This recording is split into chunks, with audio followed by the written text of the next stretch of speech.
As I've mentioned before, we carry our emotions physically in our bodies. And yes, our issues are literally in our tissues. So, in order to stay healthy, you must start becoming better acquainted with your emotions so you can handle any situation life throws your way. Welcome to Journeys Through Change, a podcast that inspires women to let go of the fear and say yes to possibility. I'm your host, Noelle Van, an author, creator, and empowerment coach who spent years in corporate America helping innovators and leaders ride the waves of change with ease and grace. I now work with women to step into change and unleash the power they have to create a life they love. Whether you're contemplating a change in your career, relationship, health, lifestyle, or anything in between, nothing's off the table.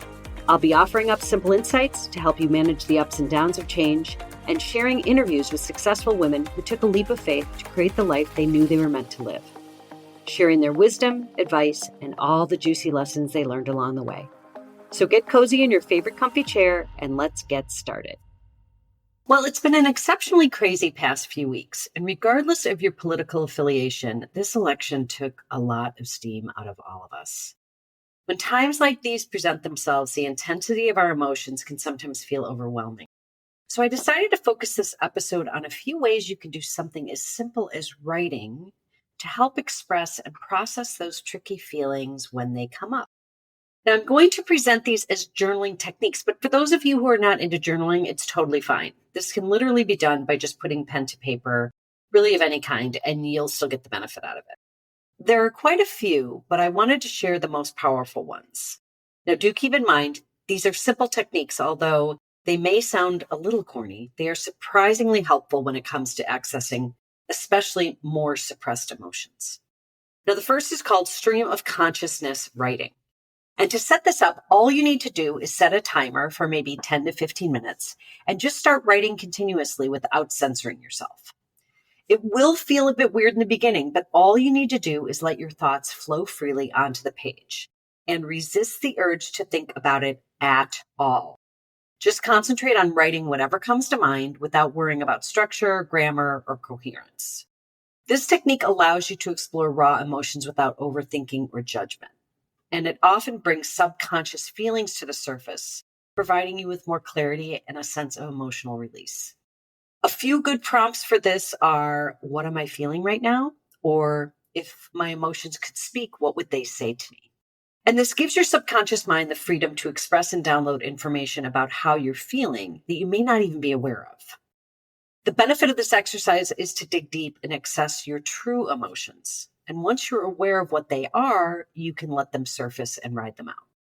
Now, the next is dialogue journaling. And this is where you write a conversation between yourself and your emotion. Now, I know this sounds kind of silly, but it actually works. So, for example, if you're feeling anxious, you might write out a dialogue between you and anxiety, asking it questions like, why are you showing up today? And see what comes up. With this technique, you are personifying your emotions, making it easier to understand their origins and what they might need from you. Engaging in a quote unquote conversation can also help reduce the intensity of challenging emotions by allowing you to empathize more fully with them. By starting this dialogue, you're able to help yourself answer the questions that may not be coming up for you in real time. It's just another way to let yourself know what's going on, even when it's more difficult to identify it in the moment. Now, the next is emotional mapping. And this is where you create an emotional map where you identify specific emotions you felt throughout the day or week. And next to each emotion, you write what triggered it and how you responded. Now, mapping emotions helps you identify patterns in your emotional responses and understand what triggers certain feelings. So, for example, if you feel anxiety and start to see that you often respond with frustration, you can think of ways to acknowledge your anxiety as valid, and in that acceptance, create a more balanced way of reacting to it. Now, basic prompts that you can use here are, what emotions have I felt today and what caused each one? And that's really just a prompt that would then get you to obviously draw the diagram and map it out. This last one is my favorite. This is reframing with gratitude and self-compassion. And this goes back to what we talk about a lot, how life's challenges offer us those unique opportunities to learn. This is where you write about a difficult emotion and try to reframe it by finding one positive or constructive lesson it might offer. This may be something that comes to mind to you too when adversity shows up. You kind of pick the silver lining. and follow it up with a note of gratitude or self-compassion. Reframing helps you shift your perspective, especially on difficult emotions, allowing you to see them as part of a bigger picture and a learning experience rather than just obstacles. This technique also helps nurture self-acceptance and just reduce self-criticism altogether. Prompts you could use for this is, what can I learn from this feeling? Or what's one kind thing I can say to myself about feeling this way? And that's a big one. If you can find that, you can get through anything. And what I love about this one is that it helps us take ownership around how we feel. For those of you who learn how to truly access your emotions later in life, acknowledging and accepting them without judgment allows you to have compassion for whatever comes up.